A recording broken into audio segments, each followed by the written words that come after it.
Hello, everybody. This is Dr. Carmen Bryant, Overcoming Narcissist Abuse. Thank you so much for joining me. Thank you to each and every one of you, the new subscribers, those that have been with me for a while, for finding something relevant that I have to say concerning overcoming narcissist abuse. So today, I wanted to just give a little encouragement, talk to you guys just a little bit, and I don't know what to title this yet, so by the time you see the video, it's going to have a title. But, one of the things that was in my heart, because I deal with a lot of clients on a daily basis, I talk to a lot of people. There's so many different scenarios concerning people not being able to get out of these relationships. And one thing that I hate the most is when people, who are kind of uneducated or really don't understand the dynamics of domestic violence, or even what people go through that have been involved with or are involved with a person that has NPD or narcissistic personality disorder. And one of the things that, you don't say to a victim or to a person trying to get out or seeking information is, why won't you just leave? Why won't you just leave and get out of the situation? There's help out there. Why won't you just go? Well, for those of you that are in the helping field, or those of you that just want to help people that are still learning about this disorder, don't ever ask a person, why won't you just leave? Yes, sometimes I do ask the question, what are some of the reasons, or what are some of the situations that you're in that's causing you to not be able to leave? What is some of the reasons why you can't leave? Not why won't you just leave, because you're putting a pressure on them like, you should be able to leave. But there are a lot of scenarios as to why people can't get out of the relationship. Number one, you're addicted to the individual. So it takes time to build yourself up, or to build a person up, to get them the strength and the confidence to leave, because they have been beaten down. Not only have they been beaten down, they have been manipulated, they have been psychologically abused, and made to believe, and isolated, and made to believe there is no hope. And that's what the abuser would tell you. There's nothing that no one can do for you. You're too dumb, you're too stupid, you're uneducated, you don't have a job, you have no skill training, you have nothing to be able to survive. You can't survive out there. And that's that learned helplessness, where you end up staying in a place, not realizing how empowered you really are. And I talked about it on my Sunday, the Sunday live that I did, where I was talking about the learned helplessness, where, one of the scenarios was the elephant that grows up with the chain on their ankle, not realizing that when that elephant gets older, there's nothing that will keep that elephant tied to that chain on his ankle, because he's strong enough to pull it out of the ground. But because of the fact that he has been conditioned to believe that he is helpless and he cannot escape, that elephant pulls on it, and whenever he feels a little tension on that rope, he just kind of settles down. He kind of accepts his fate. His or her fate. Even with the dogs, that's where the experiment came from. The dogs were put into these cages that had electrified bottoms, the bottom of the cages, and they were electrified. And a dog's instinct is to try to get away from what is causing the pain. And they fought until they realized that there was no escape out of that cage. So even when the cage was opened back up and there was a way of escape, they had been so conditioned to accept the pain, and that there was no out, there was nowhere to go. And so they just stood there and took it. They didn't try to escape. And that is the case with many people that have been in these type of relationships, where this abuser has beat you down so much and has really caused you've got learned helplessness. That's what ended up developing. And you don't realize that you're stronger than the chain that's keeping you in position. Now, there are other scenarios. For example, and I've talked to many clients where the narcissist actually is wealthy, has money, has hidden money, has made sure that they hid money away from you, so you don't have access to the money. And in some situations, they didn't realize, in specific states or certain states, the law dictates that like here in the state of Washington, I believe in California, I'm not sure, you would have to, I'm not a lawyer, I cannot provide you with legal advice. I'm just telling you what I do know. That much I do know. That I know Washington State is a community property state. I know that California, I think, is also community property state. There are other community property states where especially if you have been married to a person for a very long time and they have kept you from being able to work, or they have been keeping you away because they kept money away from you. In the state of Washington, the way that they look at it is, okay, now you owe that person spousal support in order for them to get back on their feet, in order to get, because there's a lot of money, education, and time lost in between there. And so there, it's a community property state where, okay, not only will I give you half of the assets that you have, your retirement, your this, your that, split the house, whatever it is. And on top of that, I'm going to make sure that that person gets spousal support so that they can support themselves, and child support on top of that to support themselves while they try to get themselves back on their feet. But you got to be careful, because you can't let your left hand know what your right hand is doing, and vice versa. You can't let your right hand know what your left hand is doing. That's why it's very important that you get with a victim's advocate. You get with a domestic violence support group and build your strength up. There are other situations where that person, the narcissist is wealthy, and I've seen this cases in many scenarios, many times, where the narcissist is wealthy, and they tell you, if you try to leave or take my kids, I'll make sure that they think you're crazy, and I'll make sure you'll never see your kids again. I'll make sure that you never see. So out of desperation, and I'm a mother, so I can only imagine, out of desperation, there's nothing that you can say to that mother or that father that will keep them away from their children. And they'll do whatever, and they'll sacrifice, whatever they have to sacrifice to make sure that they don't lose their children. Sometimes in their mind, they're thinking, when the kids get older, I'll leave. But their whole focus is I can't let them take my children away from me. So I will comply and do whatever I have to do to make sure that I stay with my children. That, and that is, it's not the fact that it's acceptable, because no one should be made to feel that way, but it's understandable, because many of us that are parents, that's understandable. And that is the scenario. In those situations, you may want to do things like go to a self-defense class. Go make sure you spend quality time with your children. Go take them to arts and craft. Take them to the YMCA and put them in swim classes. And you spend quality time with those children, because that narcissist is doing whatever they can to manipulate and love bomb those kids. So what you need to do is make sure you spend time with them. Go to pottery classes. Go learn another language, enroll yourself in another language. Go for walks. Go to the park. Go to the petting zoos. Go somewhere. Do something that takes your time. Go to the library. Well, I don't know if the libraries are open, but even to the bookstores, buy a book and you guys sit outside and read the book. Go for a walk outside. Here in the state of Washington, we have like the waterfronts. You go sit out there and enjoy the waterfront. Feed the ducks. Do something that's of quality time. For some of you, and I don't like to put a lot of information out there on a public forum like this, because you have to remember there are narcissists that are watching these videos as well, and so you have to be careful, because some of you want to be so empowered that you talk too much and you tell them what the game plan is. And they want to, because they can tell that you're changing. They want to know where you're getting this information from. Especially you start you enroll secretly on a domestic violence site, an anonymous, and you're anonymous, where you can ask questions. You call the phone numbers, you tell them what's going on, and you have some type of support to help walk you through what it is you're walking through. See, that kind of stuff builds your strength. It builds your courage. It starts, tearing down that low self-esteem. Whatever that narcissist has told you and tried to make you feel, has torn you down, has caused you to be helpless now and isolated you. Now you have someone to connect with, someone on the phone, someone in the support group, where they're building you up, and they're building you up, and they're building your strength up. And a lot of people who have followed me for a while, it took a while for them to build up their courage, but they built up their courage and they left.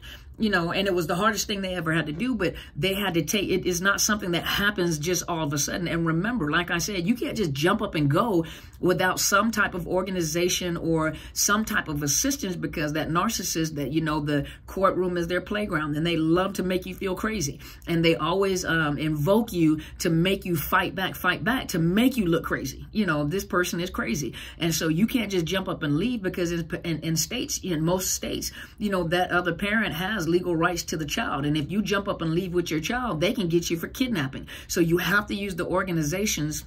You have to use, what's there to assist you, documentation, whatever they have to do to assist you, because most of these people are well informed and have dealt with it. You can't go in and say narcissist abuse. No, you say abuse. Domestic violence, physical abuse, emotional abuse, to take money away from you, to deny you medical care or deny your children medical care. You got bumps and bruises or your kids broken arms from the abuse that is happening, and then they're not allowing you to go get medical help because of the fact that they know that there's going to be a report. They know that CPS may get involved, and so they deny you that medical care, because they know, they divert you away from CPS or the police, because the police they're brainwashing you while you're in there. And so what you need is a voice of reason. You need an organization. You need a support group that's able to build you back up and dispel those myths dispel those lies that have been told so that you can build your courage up to leave. And true enough, I understand in certain situations, it's just a matter of, it doesn't matter where you go, I'll hunt you down. There's no secret from me. I can find you wherever you go, and I'll make sure I take those kids, because they know that is your heart. They know that right there would literally kill you. And so for a lot of you, you have that learned helplessness that I'll just stay because I don't want to get away from my children. But there's nothing wrong with you asking questions. You'll be surprised when you start asking questions, people will start giving you answers, because you're not the first person that's been through this. It feels like you're the only person going through it because it's such a secret thing. And, they keep you away from public. They keep you hidden, where you don't talk to people of reason. You don't talk to people because they know that other people have been through, and they know that if you have any influence outside of their influence, that people can influence you to get away. And so they're paranoid because they don't want anyone to talk to you or find out what is going on, especially the covert narcissists that, that are the pillars of the communities, but there is help out there. And I don't want you to feel as if there is no help out there. And I made this video because I really was passionate about this, because I see this all the time. And I have no idea who this video is going to reach. As I said before, sometimes the videos pop up and exactly what you're going through exactly is what being spoken to you in your situation at that particular time. So whoever this video was for those of you that have lost hope, you feel helpless, there is nothing. And then you got to remember too, there are some people, for those of you that are helpless, there are some people that are not ready to get out of their situation. They haven't made up their mind to get out of their situation. So they'll make up any kind of excuses. I tried everything and nothing works. I've already called that number. If a person really has made their mind up to get themselves out of the situation, they'll do everything they possibly can. They'll talk to anybody they possibly can. They're desperate to get out. But then there are some people that just want the pain to stop. I want the pain to stop. Give me medication. Give me sleep aid. I just want the body pains to stop. I want the emotional pain to stop. I want them to stop doing what they're doing. Well, when you're with a narcissist, it's never going to stop. And usually with time, it always gets worse. It's going to get worse. And so it doesn't matter what medication you take. It doesn't matter. And it doesn't matter how many excuses you make. Well, they may change, or, I'm just not ready, or, I'm just not going to leave because, you just don't do that. You don't break the family up. That's your choice. You have to make that choice, but then you have to stop complaining about your situation. You just have to learn to deal with your situation. You have to learn to cope. And with them, you're always going to be how you are and worse. And you're always going to live a low quality life. Always. You're always going to be anxious. You're always going to be depressed. You're always going to be unhappy. You're going to look at other people and wonder why are they so happy and I can't even be happy and I don't understand. It's never going to change. And so, you have to remember, helpers, that sometimes people do, they get really nasty with you, and then they make up the excuses as to why they're not going to leave, and you don't understand anyway. Stop talking to me because, and they get angry, but you know what? There's nothing that you can do. You've done your part. You put the information out of there. It's up to them. It's just like a person trying to lose weight. You can do all the work you want to. Okay, listen, we'll make an agreement, at 6 o'clock every morning, we're going to work out, and I'm going to call and check in with you. And they're like, okay, cool. You notice you're getting smaller and they're not. And they're telling you it just doesn't work for me. It may work for you. It doesn't work for me because you're not doing anything. So you're doing all the work trying to help them lose the weight. So you're expecting them to lose weight because you're doing all the work. Well, that's kind of oxymoron. That's kind of defeating the purpose, so a lot of times you just have to give them the information, and sad enough, you kind of have to throw your hands up and like, okay, when you're ready, I'll be ready and waiting for you. But until you're ready, there's nothing I can do for you. And for many cases like this, it's more like, I've given you the information. If you don't do anything with it, there's nothing I can do for you. You can talk about it all day long, but it's not going to change. And some of you guys, that are coaches, that are mental health professionals, you're frustrated, and it gets to a point where you kind of look at them like, I just told you this the other day. I just told you this the other day. I just told you this the other day. And you're repeating yourself. Okay, listen, I don't think you're ready. When you're ready, come back and talk to me. Don't be afraid to lose a client. Hey, you're just not ready. When you are ready, come back and talk to me, because you're not ready. And that's too much energy that we're putting out here, and you're just not ready. It's not that I don't want to help you. I can't help you. You're just not ready. When you're ready and you make up your mind, you come back. And they're going to get mad at you. But so be it. It's still their responsibility. It's your responsibility. So I appreciate you guys tuning in. For those of you that are interested, yes, I do coaching. You can email me at drcarmenbryant@outlook.com. I will send you my rates. And if I have any availabilities, my slots fill up very fast, y'all, because I'm also a counselor. And so I have a caseload as well. And so I fill up pretty quick. So you got to email me, let me know if you're interested, and then I'll give you some time, my rates, and then some time and dates that I'm available. Those of you that are looking for coaching, if you're in the state of Washington, I'm booked right now. But if you are looking for coaching, whether it's inside the state or outside the state, you can go to BetterHelp.com/Dr. Carmen. They will give you a 10% discount. It is a vetted source. I've heard some really good things about it. You can ask the therapist question. Ask them, do you understand domestic violence? Ask them if they understand psychological abuse. Do they understand learned helplessness? Do they understand the the power of manipulation and parental alienation? Use the definition. Don't go in and say, do you understand what narcissist abuse is? Some of them will tell you they do know.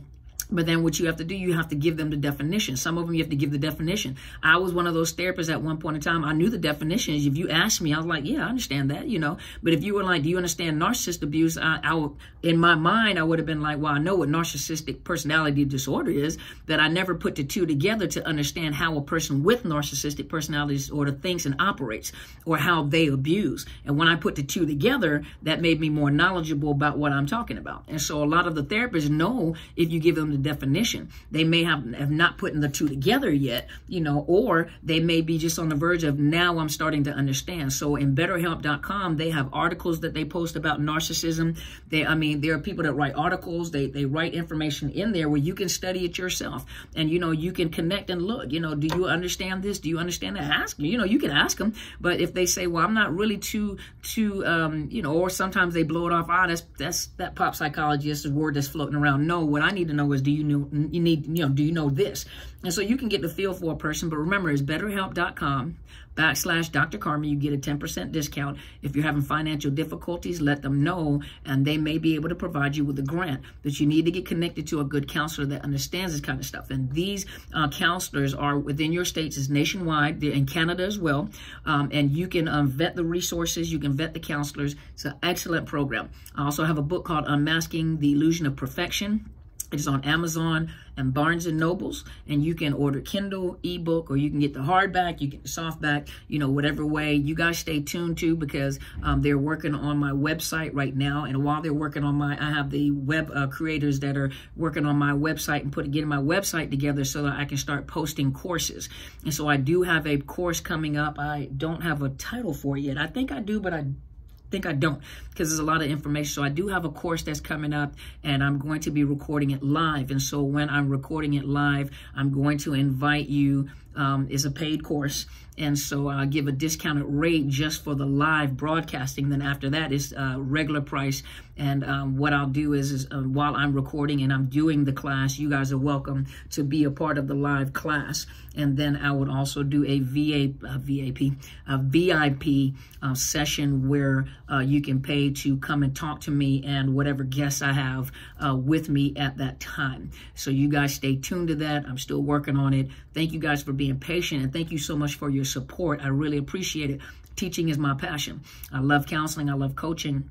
But teaching is my passion, especially when I see is helping people come out of this, this trauma that they've been involved with. So I really appreciate each and every one of you. I love talking to you guys. You guys make sure you check out my mother's YouTube channel. It is Helen Sadler, Destiny Helper. And she provides you with information about the narcissist abuse based on a biblical and spiritual perspective. She's the presiding prelate, senior pastor of our church, and over many ministries here and internationally, Africa as well.